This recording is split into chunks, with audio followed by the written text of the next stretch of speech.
إخواني تسمحوا لي بكلمة. الحكاية مش حكاية السد، حكاية الكفاح اللي ورا السد.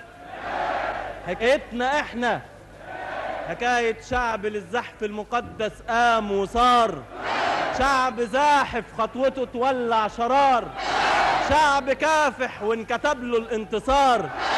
تسمعوا الحكاية؟ هي حكاية حرب وطار بينا وبين الاستعمار. هي حكاية حرب وطار بينا وبين الاستعمار. فاكرين لما الشعب اتغرب جوا في بلده